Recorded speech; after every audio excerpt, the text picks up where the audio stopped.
You know, I appreciate Minecraft updates, and I show my appreciation of things by ranking them from worst to best. So that is exactly what I'm going to do. But before I begin, I just want to clarify that I'm only ranking versions from 1.0 through 1.21. Anyway, with that being said, let's get into the list. Coming in at last place at number 22 is 1.15 Buzzy Bees. This update added bees, obviously, honey and beehives and all that jazz, and it's just kind of a lackluster update. Like, sure, I like bees. I like them. I think they're really cute and nice to have in the world, but I've never actually had to use them before, and I just think they're kind of just there. And honey isn't that great either. It's kind of like, sure, you can have a new food type, but it's just an inconvenient thing to have. It being 1.15 and surrounded by updates like 1.16 and 1.14, you know, like it was kind of surrounded by updates that were way better than this one. It seemed like a filler update to me. And so just because of all that, that's why I think it's the most lackluster update and not that great. And yeah, that's why it lands at number 22. At number 21 is 1.12, the World of Color update. Like the name says, this update just kind of added colorful stuff, added some new blocks, which is kind of cool, concrete powder, and glazed terracotta. But it wasn't just that. They also did add the parrot and the illusioner. But the thing is, you know, half of that is not even in the game. The illusioner is something you gotta summon with commands, and they never actually implemented it, which is definitely a shame because I think it's a really cool idea. I like the illusioner, but it's not in the game. The parrot, you know, the parrot is probably the worst pet in the game. It's kind of whatever. It's rare, but then like when you have it, it's actually kind of annoying because it does the monster sounds, and it kind of freaks you out a little bit. Like you just hear a creeper or a spider at any time, even in your house, and it's actually just horrible. But to be fair, they are great dancers. I'll give them that. But you know, other than that, this update was definitely on the boring side of the update spectrum. That's why it's here, second to last, number 21. The update I put at number 20 is 1.10, the Frostburn update. This update, I don't really have much to say about it. They just added the magma block and the bone block, and they added 3 mobs, the polar bear, the stray, and the husk. None of these mobs really add much to the game. Polar bears are kind of cool. They're kind of a fun little thing to find. Like, they're hyper protective around their children, which makes sense, you know, that's realistic. But if you kill a bear, they just drop fish. I don't know. It's not great. I know Mojang doesn't want you killing endangered species, so they're not gonna make like a fur coat out of a polar bear or something like that. But for the stray and the husk, they're just, you know, they're okay. It's a skeleton variant and a zombie variant. The stray is one of the most annoying mobs in the game now because it just takes a skeleton and makes it way worse by giving you slowness, which is just like, why? Why would you do that? It's already terrible. I don't know why you'd want to make it a worse and more annoying mob. That's not a good combination. For the husk, though, I mean, it's fine. It's just a zombie that doesn't burn the day and gives you hunger for some reason. Like, it's just kind of weird to have a zombie that hits you and it makes you hungry. I don't know how that makes sense. Anyway, moving on. Coming in at number 19 is 1.6, the horse update. Like the name, this update adds the horse, the donkey, and the mule, which I will say they are great additions to the game, specifically the horses, because, you know, it's fun having another type of animal you can tame and then use that as a new form of transportation.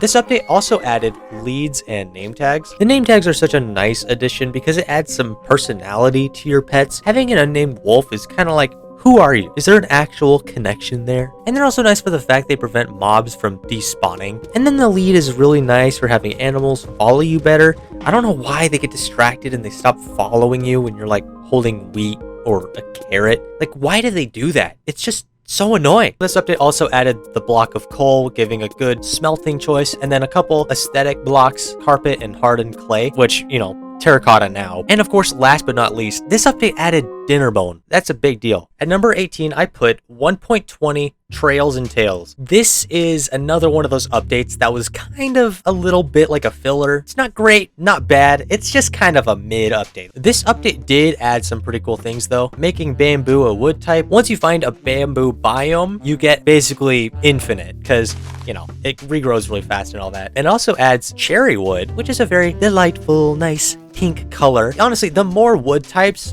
the merrier. The more colors, all that, I appreciate it. But the big thing that this update added was the archaeology stuff. So like the brush and the pottery shards. I don't really use them. I mean, it's a cool gimmick. It is cool, yes, but it's not a reliable way of getting loot unless you want a really specific smithing template, which, you know, also was added in this update. But like, I'm not gonna go out of my way to find a trail ruin or, you know, undersea gravel thing and try my very hardest to find a pottery shard to make a pot. Like, I don't know, that's just not something I'm gonna do. Going back to what I just said, the smithing templates were added, armor trims, which it's a cool customization option, but I will say this added a pretty huge thing in the process of trying to get netherite, making it so you need a specific smithing template to be able to upgrade your items from diamond to netherite, making it so you need to use 8 diamonds basically every time you're wanting to upgrade. I do understand, but it kind of is a little bit annoying having to get so many diamonds just to upgrade to netherite. Also added this update were 2 mobs, the camel and also the sniffer. I honestly hate this thing.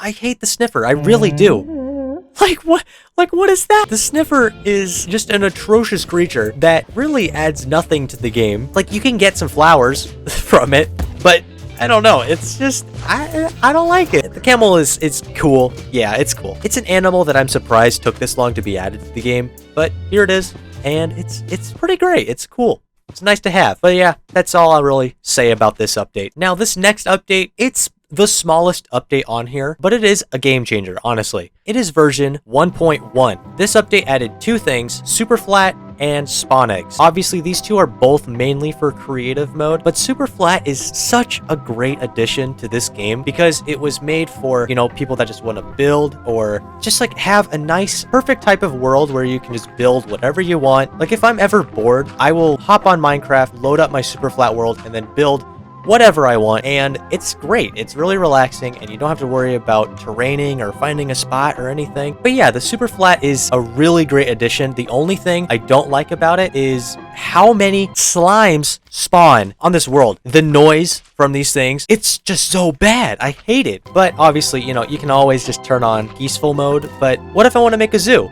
What if I want to make a zoo of all the hostile mobs? I don't know. I'm just saying. The slimes are just unnecessary, and I wish you could just turn them off by themselves. I don't know. Maybe there is a way. But super flat worlds are one of the best additions to the game. And then, of course, spawn eggs. It's great because now you can place mobs wherever you want. And yeah, that's all I really have to say about this update. There was barely anything added, but those things that were added were pretty huge. The next update on the list, coming in at number 16, is 1.5, the Redstone update. This one revolutionized the things you could do with redstone. It added redstone blocks, comparators, which I still don't know what they do, weighted pressure plates, hoppers, droppers, daylight sensors, and all the special minecarts like the furnace minecart and the TNT minecart and all that. But, you know, clearly this was a huge update for people that enjoy making contraptions with redstone. But to really show how important this update was for redstone, I myself made a very complex contraption. Isn't it wonderful?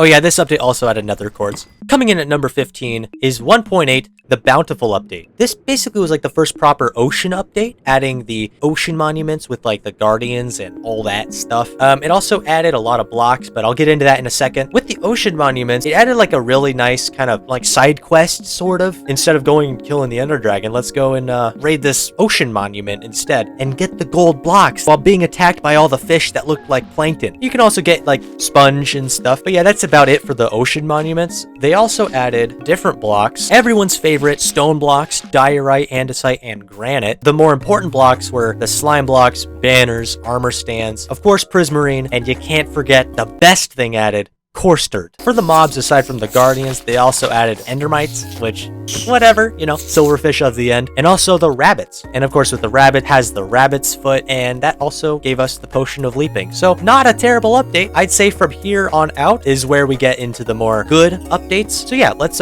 move on to the next one. For number 14, I put 1.2. I'm just gonna call it the jungle update. It doesn't actually have a name. This update added the jungle biome, mine shafts, the redstone lamp, bottle of enchanting, fire charge, and a couple of mobs, the ocelot and the iron golem. I don't think there's much else to say about this. This was the jungle biome without jungle monuments and all that. So it's just like cool new biome. And obviously the mine shafts, at the time, that was a fantastic thing to add to the very boring caves of the past. And they're still fun to come by. I really enjoy mining in mine shafts because I don't know what it is, but it seems like you become way luckier in those. I find diamonds in them all the time. But yeah, for like the bottle of enchanting, that's an okay way of getting some XP, you know, not too bad. And the fire charge, I don't ever use the fire charge, but it's there. So yeah, overall, pretty solid update. If it came out today, I'd actually be pretty happy with it. So to the next one. The update I put at number 13 is 1.7, the update that changed the world.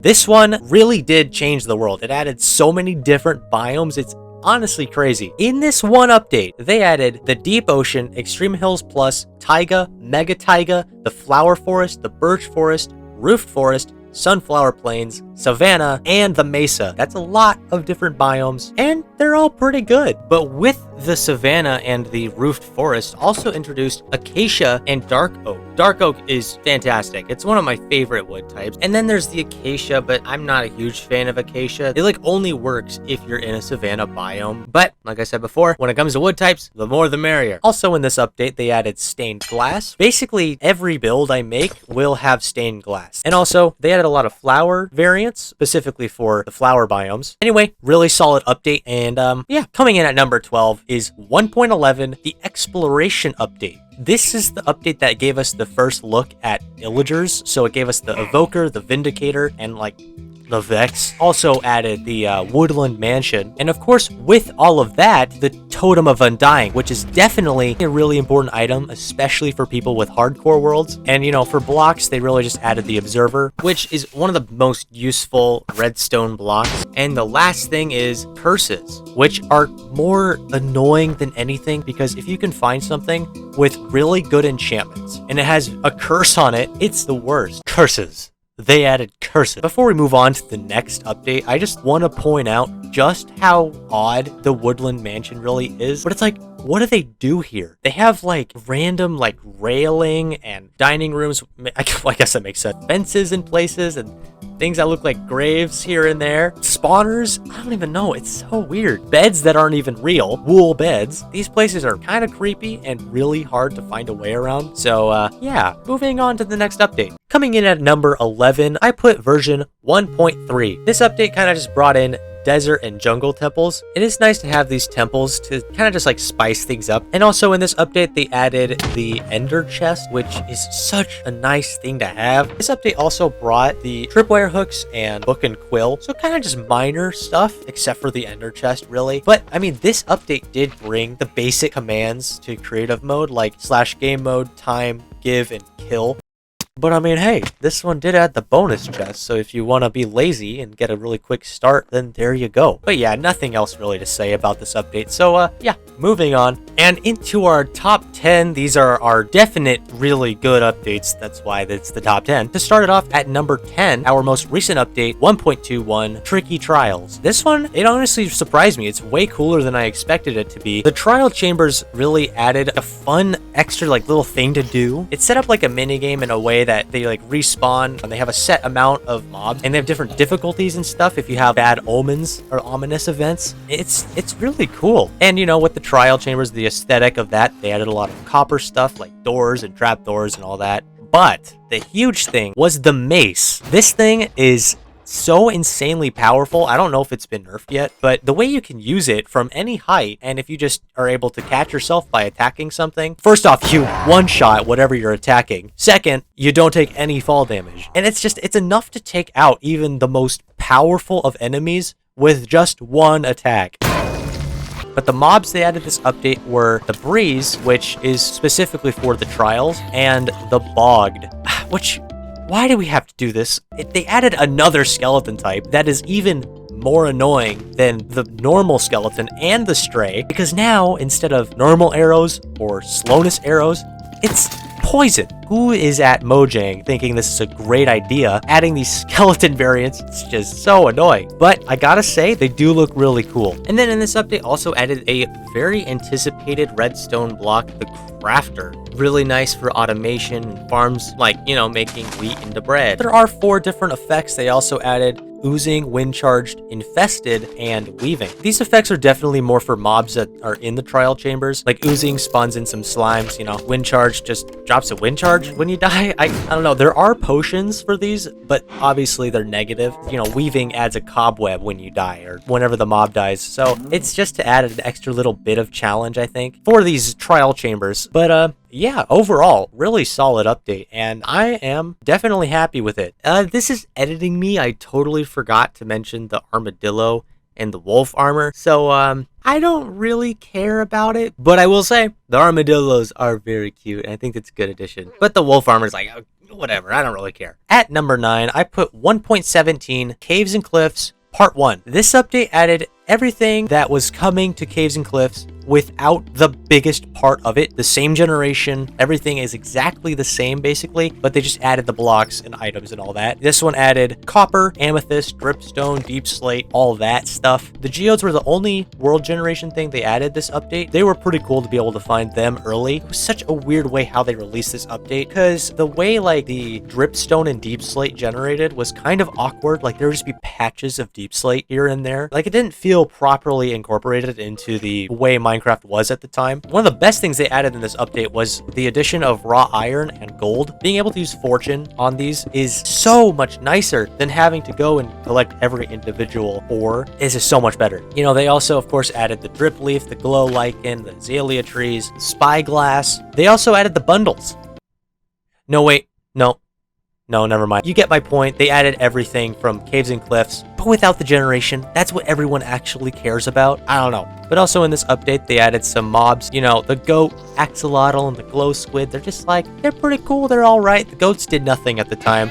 The axolotls, they're really cute. I like them a lot. Look at the little guy. I love him. And the glow squid is a really cool thing with the glow ink sacs, being able to use them on the signs and item frames. But other than that, this update was very solid, even though it didn't have the generation of the Caves and Cliffs that everyone was looking forward to. It still added some really cool items and blocks. And yeah, and coming in at number 8, the Wild update. Honestly, the Wild update felt just like, you know, Caves and Cliffs Part 3, because this was also announced with the original Caves and Cliffs stuff. I really liked this one. Them adding the ancient city and like the skulk is probably the scariest thing in Minecraft. The first time I encountered the ancient city, it was so tense. I honestly hated it. It's really cool to have that change in tone in Minecraft. You know, like you never really are actually creeped out from Minecraft, but it's when the warden spawns, it is actually a nightmare. It's horrible. I mean, I don't know if I'm just a baby or what, but it's pretty intense. But it's really cool seeing like, you know, the ancient city and like the really strange buildings with the big portal thing. It adds like kind of some lore, but we don't know anything about it, obviously. It's very mysterious, and I just love the vibe overall. I also use Skulk a lot in my builds. It's just really nice. Also in this update, they added the mangrove swamp and the trees to that, obviously the new wood type, and it's just a nice dark red. Like I said before, the more the merrier when it comes to wood types. Also, it added frog lights and mud, and also the goat horn. Having the different patterns and stuff from the goat horn is a really cool feature, and it's really cool being able to hear it from like across the world. And the mobs they added this update, other than the warden, were the alley, frog, and of course the tadpole, which is just a baby frog. But yeah, the wild update was very solid, and I enjoy this one. At number 7, I put 1.13, the update aquatic. This was a great update, totally revamping the way oceans generate. Oceans were really, really boring before. You know, I kind of hated them, mainly because, you know, it took absolutely forever to get across one unless you had a boat, because swimming was horrible. But luckily, they also fixed that. Movement in water was greatly improved. Now you have really good swimming, so you're actually fast. And another thing is they made it so that items actually float in the water. But in this update, they also added shipwrecks and underwater ruins, which also have treasure maps leading you to, you know, the buried treasure with the heart of the sea, which, you know, makes a conduit, which also was added this update. They added really nice underwater plants like kelp, and I guess, is coral a plant? I think that's a plant. Is coral a plant?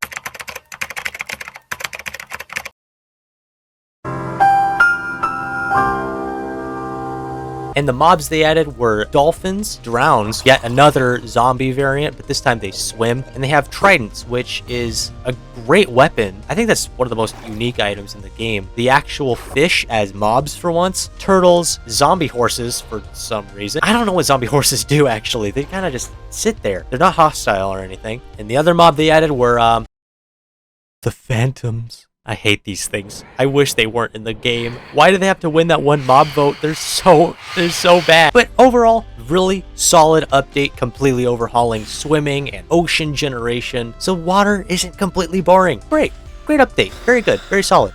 On to the next one. For number 6, I put 1.16, the Nether update. This update was a very major one. It completely transformed the Nether into a place that was actually kinda fun to go to. I never thought that would even be possible. Before this update, it was a barren, absolute garbage place. I hated the Nether, but now it's actually really cool. One of the major things added were all of the biomes, the Soul Sand Valley, the Crimson Forest, the Warped Forest, and the Basalt Deltas. And with the forests, added the 2 wood types of the Nether, Warped Stem, what was it? Crimson Stem and Warped Stem. They are up there with my absolute favorite wood types. I love the colors of these. And like I said, let me say it again. When it comes to wood, say it with me, folks. The more, the merrier. All right. Yeah. That's right. And also in this update, they added really great building blocks like basalt and blackstone. Also really helpful items, the smithing table, the respawn anchor, and the lodestone being kind of revolutionary items, specifically the respawn anchor, giving you a way to actually respawn in the Nether, you know, without exploding. And you know, the lodestone is a cool thing, but I don't actually use it ever. I think it's a bit too expensive to actually use it. And then the mobs they added, the piglins, which you can trade with bartering, which is a great way of getting Eyes of Ender. Piglin Brutes. I hate the Piglin Brutes. They're very mean. Zombified Piglins, which, you know, the Zombie Pigman, it was better. I think everyone can agree the Zombie Pigman was better. But, you know, it is what it is. You gotta move on. The Hoglins were added as well, which is a great source of pork. Really like that. Striders and the Zoglin. I gotta say, Striders have gotta be the ugliest mob in all of Minecraft. I don't know. I think, like, look at this guy. That's a face only a mother could love. And of course, there's been one feature I've been dancing around. That feature is netherite, finally dethroning diamonds as the best material for your armor and all your tools. Netherite is fantastic. The fact it doesn't burn, you don't have to worry about all your best gear being lost in lava, and on armor makes it so you don't take as much knockback from things as well. It's also a fun challenge to go and find it. When I play Minecraft, I really like mining, and to be able to go and mine in the Nether as well it's a really cool thing. And another really fantastic thing from this update is they made it so that gold is actually useful. Once they took away being able to make an enchanted golden apple out of gold blocks, gold was kind of just sidelined. You can only make normal golden apples. Gold tools broke way too fast. Same with armor. It was just like, I don't know, why is this in the game? But now you have to wear gold so that piglins don't attack you. You can also use gold to trade with the piglins and all that. So it's actually a useful thing. And you also need it to actually craft netherite. And then the last thing they added in this update were the 2 structures, the ruined portals and the bastions. Overall though, the Nether update is pretty fantastic. One of the best ones they've ever done. That's why it lands here at number 6. Coming in at number 5 is actually a pretty controversial one. 1.9, the combat update. Just like the name of it says, it completely revamped the combat system. It made it so there's cooldowns whenever you attack, so you can't just spam attack anymore. It made axes do the most damage out of all the weapons, and the sweep attack for swords. Personally, I prefer the combat from 1.9 onward. I didn't like just spamming and that's the way you do it, because I thought that was kind of lame and it didn't take any skill. I much prefer having to wait for the cooldown, you know, hitting those crits, doing all that. But yeah, this update also added dual wielding, so you can use, you know, not just weapons. Like, I always have a map in my offhand. More combat related stuff, tipped arrows and shields. Really nice additions, especially if you're fighting skeletons. A shield is so nice to have. This update was kind of split into 2 parts. It had the actual combat revamp and also the update to the end. The end was just you defeat the Ender Dragon and you go home, right? But Now, once you defeat the Ender Dragon, you go to the End Islands. With this extra stuff to the end, they also added the End Cities and the Elytra, which is arguably the biggest thing in the update. It's wings in Minecraft, and they're awesome. That's all I gotta say. They added the shulkers, chorus plants, which are kind of just okay, not really great, but really random. In this update, they decided to add igloos with the zombie villager in the basement. I don't really know why they added that this update, but I do know why they added this other thing, which is being able to shear your snow golems. Look at this man. But overall, this was a really revolutionary update to the game, completely revamping the combat system, elytras, and cities. It is a controversial one, but in my opinion, it's one of the best ones ever added to the game. Moving on to the next one. All right, at number 4, well, we have 1.4. It's the pretty scary update. This one added some pretty important things to the game. First off, the wither skeletons, witches, and I mean bats, but bats are whatever. They're very annoying. The wither and wither skeletons are an awesome addition to Minecraft because it gives something else to fight after the Ender Dragon. And the wither is like a really easy boss. And so with the wither, it also added the nether star, which then leads to the beacons. In fact, all the blocks that they added in this update were pretty good. Anvils, item frames, and for creative mode users, the command block. The command block in itself is absolutely revolutionary for map makers, and the beacons are absolutely revolutionary for survival players. Also in this update, they made it so zombie villagers are now curable. That's really helpful. And also just a quality of life thing. They made it so that stairs auto-arrange into corners. Thank goodness. It's just so much better. But overall, this update was a really, really solid one. So that's about it for this update. So let's move on to the next one. All right, so now we made it to the top 3. To start it off is 1.14 Village and Pillage. This update made trading way better. Now the villagers have occupations, and it just made the system of trading overall way cleaner, way easier to use, and they actually have decent deals. And with these villager occupations as well, they added some really helpful blocks, such as blast furnaces, smokers, grindstones, and stone cutters. Because like with the blast furnace and the smoker, being able to smelt things faster is such a quality of life change. It's just really nice to have. And the stone cutter being added this update was actually a really cool surprise for classic Pocket Edition players like myself, having the stone cutter that was just kind of terrible looking, but it was really cool being able to see that again, but like a new version of it.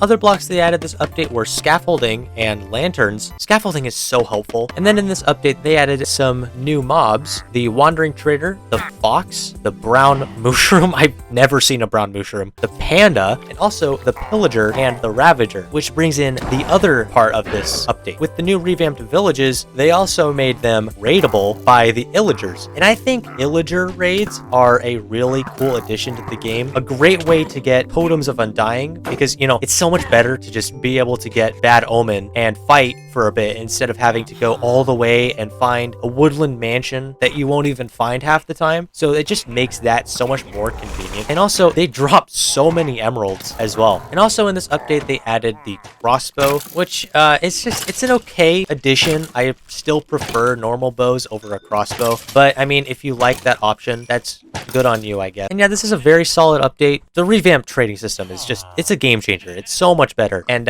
yeah, time to move on to the next update. At number 2 is the update that a lot of you probably expected to be at number 1, and that's 1.18 Caves and Cliffs Part 2. This is a really fantastic update for obvious reasons. Completely overhauling the cave generation, the mountain generation, and even the biome generation. Minecraft players have wanted better caves for literally years, and for it to finally happen is absolutely fantastic. When you run into one of these new caves, they are either absolutely massive or one of the 2 new biomes, which are the lush caves and the dripstone caves. The lush caves are like a nice break from all of the stress of mining, because since they're lit up, there aren't going to be that many mobs around. Also, they're just really pretty to look at and nice to see some plants instead of just gray everywhere you look, brown and gray. And then the dripstone caves offer the exact opposite of the lush caves because they add an extra hazard being the dripstone, you know, and they're always like really dark.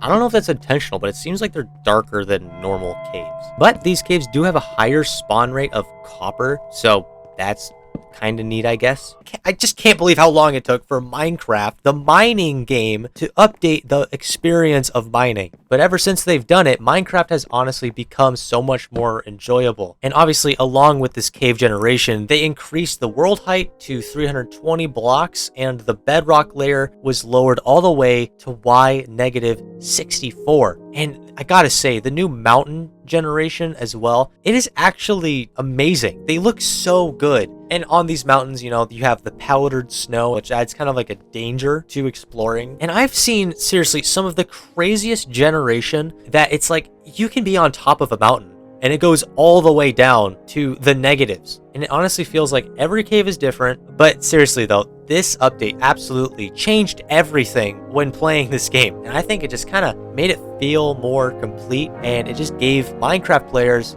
exactly what they've been wanting for actual years. And that's why it's here at number 2. Now, ladies and gentlemen, the moment you've all been waiting for, the update that is better than all of the other ones in this video, is version 1.0. This was honestly the most important update ever to Minecraft. It added breeding, which, I mean, that's not the coolest part. Brewing and enchanting. Already, enchanting is a huge thing. The mobs they added were the villager, the mushroom, snow golem, magma cube, and the blaze. The villager didn't do anything at the time, so it was kind of, you know, he's just kind of chilling. They added nether fortresses in this update, actually giving something to the nether. But come on, let's be real, none of this actually matters. The main thing they added that really made this update the most important one was the end and the ender dragon. It added the end goal to Minecraft. This was seriously the update that actually kickstarted this game. Obviously, if you're gonna release the full version of Minecraft, you gotta make a grand entrance. That's exactly what they did by adding the Ender Dragon. And if they were to add something like the Ender Dragon into Minecraft today, like a new boss, you know, in a new dimension and all that, it would not be as special as the Ender Dragon. Like seriously, there hasn't been any type of boss or enemy in a game, other than a few, that is so impactful for the players that it hasn't had to be changed, and it is still as iconic as it is. This thing was released in 2011, and I still get excited to fight it. And that is why I think that version 1.0 is the best Minecraft update of all time.